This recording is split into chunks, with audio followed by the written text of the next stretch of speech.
Hello everyone, welcome to Maneuver. This is the part 2 guys for the aspirant who are preparing for the Law CET 5 year, and this part is especially for the general awareness section.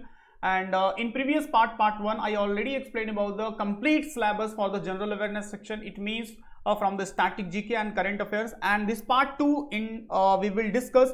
It means I will explain you the important topics, important area in detail from the history and polity. So आपका mostly if I will say from both section at least 5 to 8 marks यहाँ से cover होने वाला है. अगर से minimum maximum की बात करूँ तो 5-8 marks history and polity.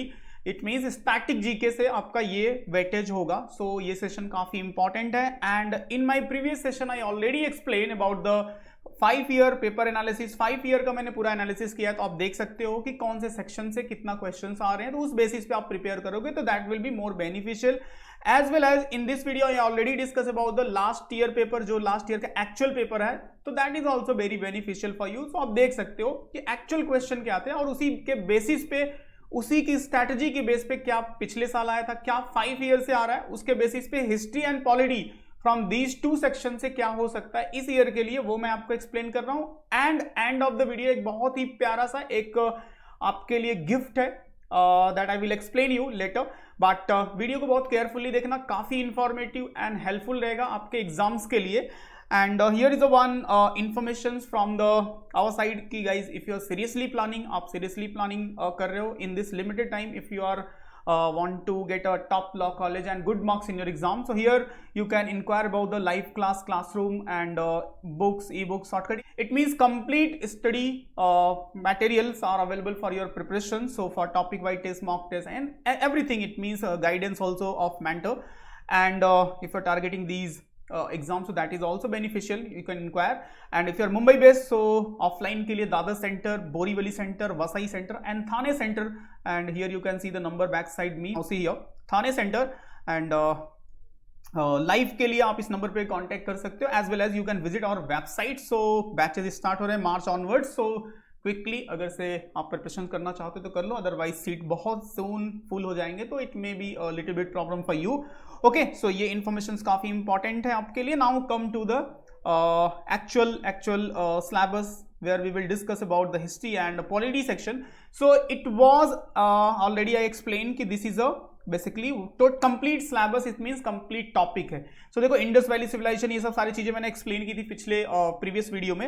And आज के इस वीडियो में मैं इन डिटेल आपको बताऊंगा कि जो जहां से हाईली चांस हो सकते हैं as per the 5 year analysis. तो कौन कौन सा एरिया हिस्ट्री से है. देखो कंप्लीट हिस्ट्री तो मैं आपको एक्सप्लेन नहीं कर पाऊंगा, बट कंप्लीट हिस्ट्री से मैं एक गिफ्ट देके जाऊंगा, वो आपके लिए काफी रेलिवेंट और इंपॉर्टेंट हो सकता है आपकी स्टडी के लिए. तो वो गिफ्ट मैं अभी after end of the history आपको एक्सप्लेन करता हूं. बाय द वे, हिस्ट्री से जो सबसे इंपॉर्टेंट टॉपिक है that is social religious reform. Okay, so these all are the personality related to the social religious reform. इनसे रिलेट करके मैं थोड़ा बहुत बता रहा हूं. आप चाहो तो वीडियो को पॉज करके देखना, क्योंकि बहुत सारी चीजें एक्सप्लेन करनी है इन दिस लिमिटेड टाइम, तो थोड़ा सा फास्ट चलते हैं.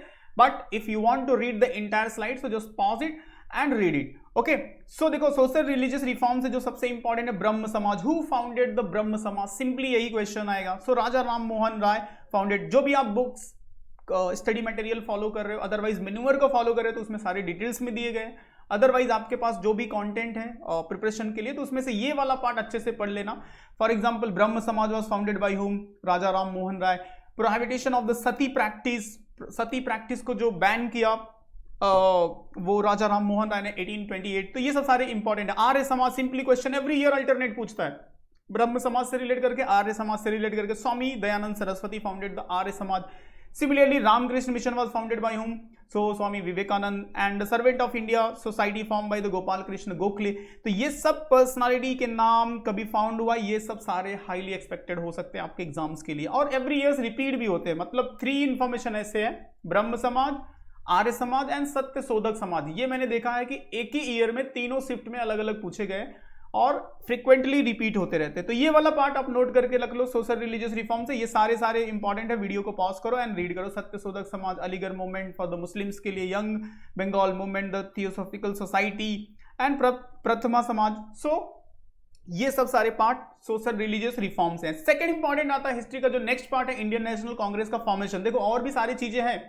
एंशिएंट भी है, मिडविल भी है। मिडविल में बहुत सारे मॉन्यूमेंट्स है, बुक्स एंड राइटर, जैसे बाबरनामा है, तुझके जहांगीरी है, ठीक है, ये सब भी इंपॉर्टेंट है। बट अभी इंटायर हिस्ट्री से मैं आपको एक नोट प्रोवाइड करूंगा जिसमें सारे मैंने क्वेश्चन फॉर्म में कंप्लीट किए हुए, वो आपको स्टडी करना है। बेसिकली एग्जाम में मॉडर्न हिस्ट्री से ज्यादा आता है, दैट्स वाई मैं मॉडर्न हिस्ट्री से सारे इवेंट आपको बता रहा हूं टू द पॉइंट कि क्या किस वे में स्टडी करोगे। For example Indian National Congress is important area, कभी फॉर्म हुआ था? 1885 में फॉर्म हुआ था। इसके फाउंडर बेसिकली कौन है? A.O. Hume, he is known as the father of Indian National Congress. अब देखो यहाँ पे बहुत सारे INC इंडियन नेशनल कांग्रेस के जो सेशन हुए, अब है तो मोर देन 42 सेशन है, सारे रिमेंबर करना पॉसिबल नहीं है, तो उसमें से कुछ इंपॉर्टेंट है। जैसे फॉर एग्जांपल किस सेशन में जो फर्स्ट मुस्लिम प्रेसिडेंट थे, तो बदरुद्दीन तैयब जी थे फर्स्ट मुस्लिम प्रेसिडेंट। कौन से सेशन में? 1887 के, ठीक है, मद्रास सेशन था। अब ये जो फर्स्ट वाला क्वेश्चन है ना, ये एग्जाम में बहुत आता है।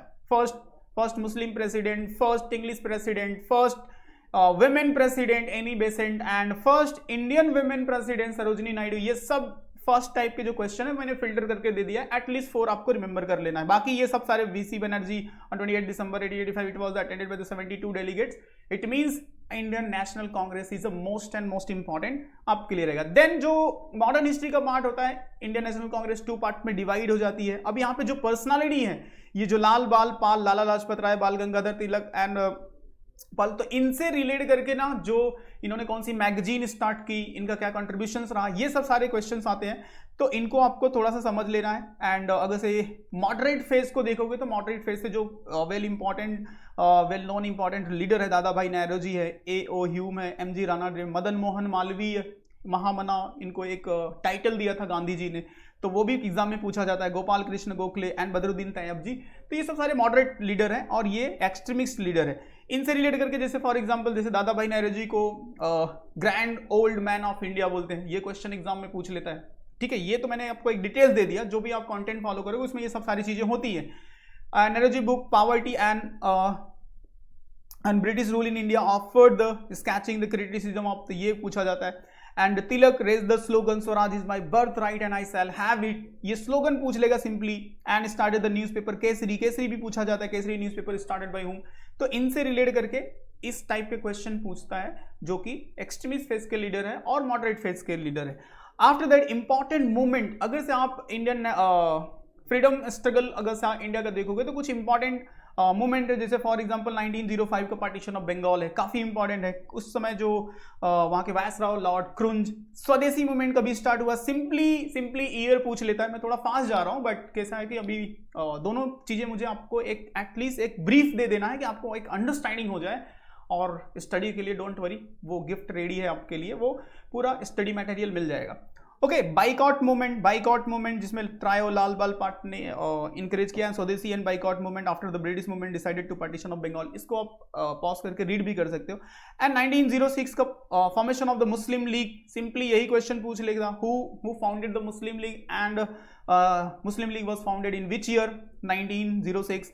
1909 बहुत बार एग्जाम में रिपीट होता है, मॉर्ले मिंटो रिफॉर्म। 1909 का Morley Minto reform, what is it? It's related to the separate electoral for the Muslims, provide the first time separate electoral and representation of the Muslim community and then sow the seeds of separatism। यहीं से हिंदू मुस्लिम का जो matter चल रहा है ना, यहीं से स्टार्ट हुआ था। 1911 the foundation of the new capital was laid on December 12, 1911, King George V during the New Delhi दरबार। तो दिल्ली दरबार event was held in which year? Simply ऐसे भी क्वेश्चन होते हैं। 1911।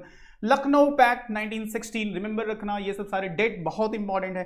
आफ्टर गांधीयन एरा में देखोगे तो गांधी जी का जो भी पीरियड स्टार्ट होता है, तो इन दिस पीरियड जो 9 जनवरी को गांधी जी साउथ अफ्रीका से आते हैं, that's why we celebrate the Pravasi Bharatiya Divas. Gandhi ji का जो इंडियन नेशनल जो फ्रीडम स्ट्रगल, इसमें जो इनका पार्टिसिपेंट एंड स्टार्टिंग होता है, इट्स स्टार्टेड फ्रॉम 1917 के चंपारण कैंपेन से स्टार्ट होता है। After that Kheda Satyagraha 1918 important है। After that Jallianwala Bagh massacre 1919 का अगेंस्ट द रोलेट एक्ट, जब भी इंडियन लीडर्स एंड पंजाब का इवेंट आपको पता होगा, Jallianwala Bagh massacre, when the people are protesting against the Rowlatt Act. एक ऐसा एक्ट था जिसमें किसी भी इंडियन पर्सनालिटी को अरेस्ट कर सकते विदाउट वारंट। ओके, सो ये पूरा डिटेल्स 1919 का आप चाहो तो वीडियो को पॉज करके रीड करो। इसका कुछ इंपॉर्टेंट पार्ट मैं आपको एक्सप्लेन कर देता हूँ। For example, this protest was against the Rowlatt Act and it was introduced in 1919 and under this act किसी भी इंडियन को अरेस्ट कर सकते थे। इसमें जनरल डायर का वेरी इंपॉर्टेंट रोल है, जिसने अलाउ किया अपने ट्रूप्स को ओपन फायरिंग के लिए। ओके, इसके लिए जो हंटर कमीशन बना, इसकी इंक्वायरी के लिए हंटर कमीशन बना, जिसने बहुत ज़्यादा तो कोई ऐसा स्ट्रिक्ट एक्शन अगेंस्ट तो नहीं लिया जनरल डायर के अगेंस्ट। ओके, एंड फिर बाद में Rabindranath Tagore give up the knighthood and Gandhi ji relinquished his title. It means जो उनको एक बोलते हैं ना, एक टाइटल या फिर एक रिस्पेक्ट मिला था फ्रॉम द ब्रिटिश गवर्नमेंट, वो उन्होंने रिटर्न कर दिया। एंड इस वे में जलियांवाला बाग मैसेकर 1919 आपको रिमेंबर रखना है, it was people are protesting against the Rowlatt Act. After that Swaraj party का फॉर्मेशन है 1923, C R. Das and Motilal Nehru form the Swaraj party 1923।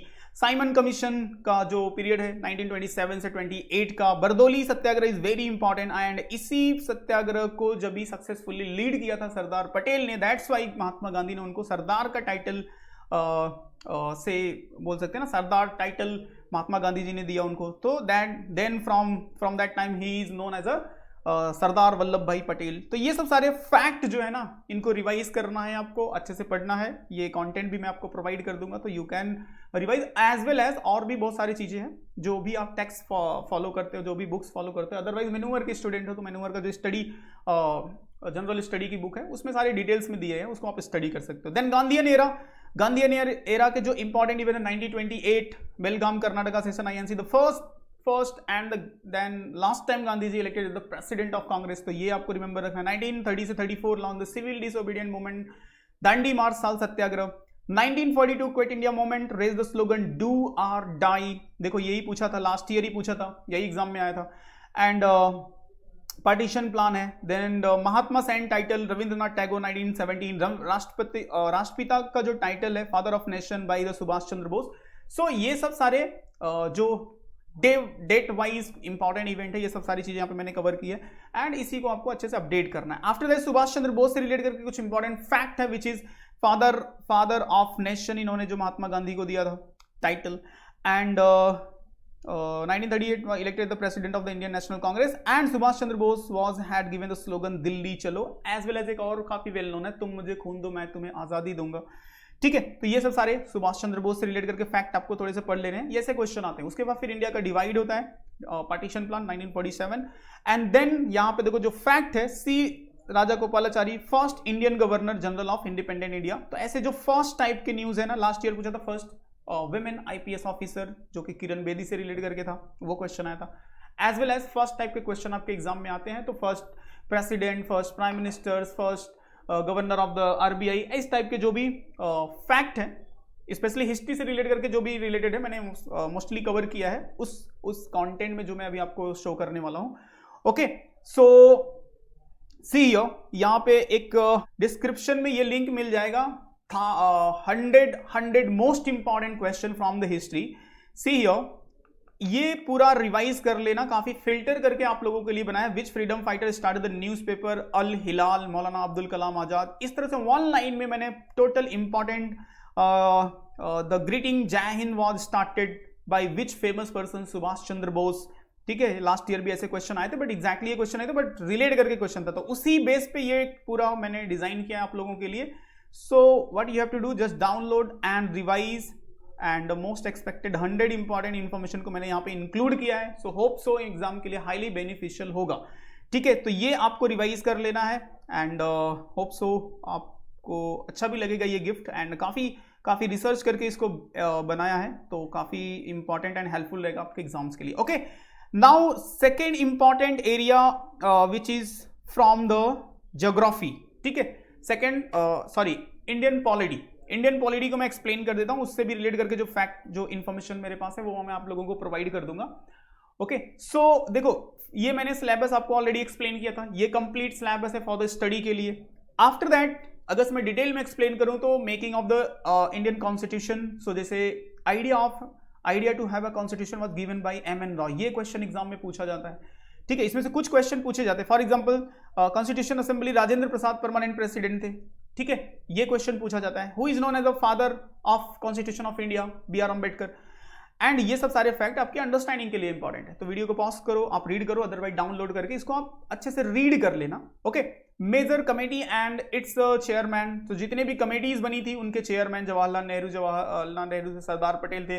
Provisional constitution committee, drafting committee B R Ambedkar, ये फ्रिक्वेंटली एग्जाम में आता है, इसको रीड कर लेना। बाकी अदर कमेटी इंपॉर्टेंट है। Then feature of Indian constitution, जो सोर्सेस हैं, sources and feature of Indian constitution, जो अलग अलग टाइप के मैंने प्रीवियस में भी काफी अच्छे से एक्सप्लेन किया था, यहाँ पे भी कुछ हिंट आपको दे देता हूँ, इसी वे में आपको सिर्फ इसको रिवाइज कर लेना है। इट मीन जैसे पार्लियामेंट्री सिस्टम, इंडिया में एक पार्लियामेंट होता है, ये यूके से लिया गया है। रूल ऑफ लॉ होना चाहिए, सिंपली यही क्वेश्चन पूछेगा, rule of law, this source, this feature of Indian constitution taken from which country, so UK से लिया गया। सिंगल सिटीजनशिप, हमारे यहाँ पे सिंगल सिटीजनशिप होता है। बाई कैमरलिज्म, हमारे यहाँ पे पार्लियामेंट में दो पार्ट है, लोकसभा है, राज्यसभा है। कैबिनेट सिस्टम है, पूरी कैबिनेट मिनिस्ट्री होती है। ओके, तो ये सब सारे अलग अलग कंट्री के जो फीचर्स हैं इंडियन कॉन्स्टिट्यूशन में लिए गए हैं, इस फीचर को आपको अच्छे से अंडरस्टैंड करना, ये काफी फ्रिक्वेंटली पूछा जाता है। नेक्स्ट है आपका फंडामेंटल राइट्स। फंडामेंटल राइट्स जो आपका आर्टिकल 12 से 35 तक है, उसमें कुछ बहुत इंपॉर्टेंट है जो कि फ्रिक्वेंटली पूछे जाते हैं। बाय द वे, अगर आपको अंडरस्टैंडिंग है तो it is good. As well as आपके एग्जाम में लीगल भी एक सेक्शन है, तो होप सो कि आप इसको अच्छे से पढ़ लोगे, तो यहां से हाईली चांस है कवर होने का। ठीक है, so right of equality, right of freedom, right of against exploitations, right to freedom of religion and culture and educational right, तो ये सब सारे इंपॉर्टेंट है। अब देखो इसमें से जैसे कुछ मैंने यहाँ पे मेंशन किया, article 17 it's related to untouchability, जो कि काफी आप देखते रहते हैं, इससे रिलेट करके न्यूज भी है। आर्टिकल 16 काफी न्यूज में रहता है, इक्वल अपॉर्चुनिटी फॉर द दो था, एक आर्टिकल 15 था, एक आर्टिकल 16 था। Article 15 which is related to equal opportunity for the education and article 16 is related to equal opportunity for the job in a government. So that's why EWS quota को introduce किया गया, which is for 10% reservation for the economically weaker section because of this what we can say fundamental right, जो कि article 15 and 16 में mention है। ठीक है, article 33 empower the parliament to restrict the abrogate the fundamental right of the members of the armed forces, parliamentary forces, police forces and intelligence agencies। तो ये सब सारे कुछ इंपॉर्टेंट है, जैसे ये मैंने बता दिया। 21 भी इंपॉर्टेंट है, 24 भी इंपॉर्टेंट है, prohibit the employment of the children below the age of the 14 years in any factory, mine or other hazardous activities like the construction work or railway। तो ये कुछ इंपॉर्टेंट है, जो भी आपके बुक में है उसको एक बार रिवाइज करना। एंड मैंने बहुत सारे मेंशन किए हैं जो मैं कंटेंट आपको प्रोवाइड करने वाला हूं उसमें। देन आर्टिकल्स अगर से यहाँ पे देखा यूनियन से रिलेट करके, तो प्रेसिडेंट काफी इंपॉर्टेंट है, बिकॉज रिसेंटली प्रेसिडेंट का इलेक्शन हुआ है। तो प्रेसिडेंट के लिए क्या मिनिमम एज होनी चाहिए, what should be the qualification age and procedure क्या होना चाहिए, who can be the president, minimum age, age well age like eligible to member of Lok Sabha, must not hold any profit under the government of authority, मतलब government का employ नहीं होना चाहिए। तो ये सब सारे क्वालिफिकेशन। उसके बाद आता है प्रेसिडेंट का पावर। इट मींस जो प्रेसिडेंट के पावर होती है, सो grand the power, executive power and defence forces, supreme commander of defence forces, तीनों आर्मी का जो सुप्रीम कमांडर होता है। तो ये सब सारे इमरजेंसीज के सिचुएशन के जो पावर होते हैं, वो सब सारी चीजें आपको थोड़ी बहुत अंडरस्टैंड करनी है। And because recently president and vice president का दोनों का इलेक्शन हुआ है, so that's why it's important. Jagdeep Dhankhar जो कि अभी करंट के प्रेसिडेंट है, वाइस प्रेसिडेंट है, and Draupadi Murmu is a current president. तो इन दोनों को आपको अच्छे से समझ के रखना है। ये पूरे पावर मैंने मेंशन किया, इसको आप रीड कर लेना, या फिर जो भी कंटेंट फॉलो करते हैं उसको पढ़ लेना। पार्लियामेंट्री सिस्टम को आपको अच्छे से स्टडी करना। इट मींस इंडिया का जो पार्लियामेंट्री सिस्टम है, इंडिया के पार्लियामेंट्री सिस्टम में कितने नंबर ऑफ सीट लोकसभा में है, राज्यसभा में, थोड़ा सा मैं एक्सप्लेन कर देता हूं आपको। फॉर एग्जाम्पल अगर से आप देखोगे तो पूरा राज्यसभा में 250 सीट से ज्यादा नहीं हो सकती है, करेंटली 245 है। एंड लोकसभा में 550 से ज्यादा नहीं हो सकती, करेंटली 545 है। एंड पब्लिक रिप्रेजेंटेटिव जो है वो 543 है करंट के। ओके, लोकसभा एंड राज्यसभा के लिए जो एजेस है वो काफी इंपॉर्टेंट है, वो मैंने उस कंटेंट जो आपको प्रोवाइड कर रहा हूं उसमें सारी चीजें मेंशन करी हैं, उसको अच्छे से रिवाइज करना। स्पेशली पार्लियामेंट में मैंने बहुत इन डिटेल्स कवर किया है, सो उसके हर पार्ट को आप, it means Lok Sabha, Rajya Sabha, president, सबको कवर कर लिया है, तो जस्ट रिवाइज कर लेना उन सारे फैक्ट को। After that session of the parliament, देखो सेशन ऑफ पार्लियामेंट जो सेशन चलते हैं वो 3 सेशन होते हैं, budget session, monsoon session and winter session. ठीक है, देन कुछ वर्डिंग्स होते हैं जैसे एडजॉर्नमेंट है। A sitting parliament can be terminated by the adjournment for the specific period, hour, day or week sine die session, it means a sitting parliament can be terminated for the indefinite period के लिए हो सकता है. Prorogation, it's not only terminated the sitting of the house but also session of the house done by the president. पूरा का पूरा session को ही suspend कर सकते हैं. देन कोरम है and language in the parliament. तो ये सब सारे part of which is session of the parliament. It means parliament से रिलेट करके यहां से क्वेश्चन की पॉसिबिलिटी हाई रहती है. देन जो question hour, zero hour, non confidence motion, ये सब वर्डिंग्स यूज होते हैं, इनके डिफिनेशन वाइज आपको समझ के रखना है. Question hour, it is the first hour of sitting session of the Indian Lok Sabha devoted the question that MP raised about any aspect of the administrative activities. Then started questions है, non started question है, zero hour है, non confidence motion, मतलब पूरी की पूरी government अगर से non confidence motion pass हो जाता है तो एग्जिस्टिंग गवर्नमेंट को अपना फिर से मेजोरिटी शो करना पड़ता है. मोशन ऑफ थैंक्स है, शॉर्ट डिस्कशन है एंड लैम्डेक सेशन. ये सब सारे पार्लियामेंट्री वर्ड्स है, पार्लियामेंट्री टर्म्स. इन सबको आपको समझ के रखना कि इनका मीनिंग बेसिकली क्या होता है. ओके, सुप्रीम कोर्ट से रिलेट करके अभी रिसेंटली डीवाई चंद्रचूड़ जो कि इंडिया के 15 नंबर के चीफ जस्टिस ऑफ इंडिया है, इनको समझ के रखो. ये सारे चीजें फैक्ट आपके लिए इंपॉर्टेंट है. जस्टिस डीवाई चंद्रचूड़ जो इंडिया के 15 नंबर के चीफ जस्टिस है, एक चीफ जस्टिस या फिर सुप्रीम कोर्ट, हाई कोर्ट के जजेस होने के लिए क्या एलिजिबिलिटी है, वो एलिजिबिलिटी आपको समझ के रखनी है कि a person must have the citizen of India, he must have for at least 5 year of the जजेस हाई कोर्ट, जज of high court are the 2 more such court session. तो ये सब सारे बेसिक एलिजिबिलिटी है जो कि आपको सुप्रीम कोर्ट से रिलेट करके समझनी है. आफ्टर दैट जो इंडिया का पंचायती राज सिस्टम है उसमें ये सिर्फ आपको देखो 2-3 फैक्ट मैं आपको एक्सप्लेन कर रहा हूं. एक तो बलवंत राय मेहता कमेटी आपको रिमेंबर रखना है which is related to Panchayati Raj system. After that to understand this hierarchy, जो रूलिंग सिस्टम है इंडिया का, जो पंचायती राज सिस्टम है उसकी हायरार्की क्या है. तो सबसे देखो यहाँ पे तो यूनियन गवर्नमेंट मतलब जो सेंट्रल गवर्नमेंट मोदी जी वाली हो गई. स्टेट गवर्नमेंट इट मीन्स अगर आप यूपी से बिलोंग करते हो तो योगी जी हो गए, एमपी से बिलोंग करते हो तो शिवराज सिंह चौहान, एंड ऐसे स्टेट वाइज आप समझ सकते हो. महाराष्ट्र से बिलोंग करते हो तो यहाँ पे जो एकनाथ शिंदे मतलब स्टेट गवर्नमेंट हो गई. फिर लोकल गवर्नमेंट इट मीन्स जो वहाँ की लोकल गवर्नमेंट होती है एंड उसके अंदर में जो आती है as per the area wise. Rural area में पंचायत होता है and urban area city area में क्या होती है, म्युनिसिपैलिटी होती है. अब पंचायत में क्या होता है, डिस्ट्रिक्ट पंचायत है, इंटरमीडिएट पंचायत है एंड विलेज पंचायत है. एंड म्युनिसिपैलिटी में municipal corporation, municipal council and Nagar Panchayat. इस हायरार्की को समझ लेना कि क्या हायरार्की होता है पंचायती राज सिस्टम का. एंड कौन सी कमेटी इससे इंपॉर्टेंट है, Balwant Rai Mehta committee. And planning and development objective of the Panchayati Raj, Lord Ripon regard as a father of the local self government. Panchayati Raj was introduced in the first time in Rajasthan. Okay, due to the fall of the Janata government recommended Ashok Mehta committee were not implemented.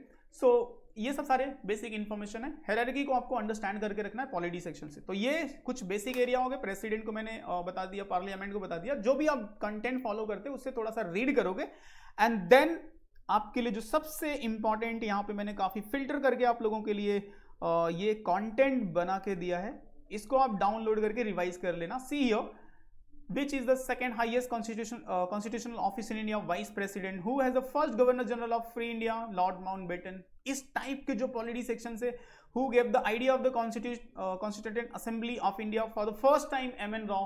So as per the most expected questions from the polity section which may be come in your exam, so here I made for you. It means 100 important question का पूरा collection है, तो काफी highly beneficial है guys आपके लिए. So you can download it and practice and definitely यहाँ से क्वेश्चंस पॉसिबल है आपके एग्जाम्स में आने के, because as per the 5 year जो भी एनालिसिस करके मैं समझ पाया उसके बेसिस पे ये पूरा डिजाइन किया गया है. सो must practice and highly possible है यहाँ से question. Okay, so detail parts I already explain. Practice के लिए आपको दे दिया है 100 क्वेश्चन, सो जो आपको रिवाइज करना है. And here is some important amendment, so you can revise it. So just you can pause the video and revise it. Okay guys, so next part will be for the geography and economics से relate करके रहेगा. And उसमें भी मैं सारे try करूंगा कि as per the 5 year जो भी possible question होते हैं उसका पूरा collections आप लोगों के लिए provide कर दूं, and which you can use for your revision purpose also. And guys, if anyone targeting this year 2023, 2024, अगर कोई लेटर इस वीडियो को देख रहा है 2025 के लिए, so here you can enquire for the live classroom book, mock test and GDPI interview whatever, ये सब सारे जो इंपॉर्टेंट है आपके कोर्स के लिए सारी फैसिलिटी मिलती है। For Borivali centre you can call on this number, Vasai, Dadar, Thane, and online के लिए you can call on this number. And don't forget to subscribe our channel because next part will be more beneficial, geography and economy से relate करके सारे important part आपको explain करूंगा, as well as सारे important questions आप लोगों के लिए अरेंज करके दूंगा। Okay, and you can follow us on social media for the upcoming all the notification and information you will get here. Okay, and if you have any doubt, any suggestion, any request, so just ask in a comment. So definitely I will make a video, definitely I will reply and give you the best solution for your study. Okay guys, chalo bye and jai hind.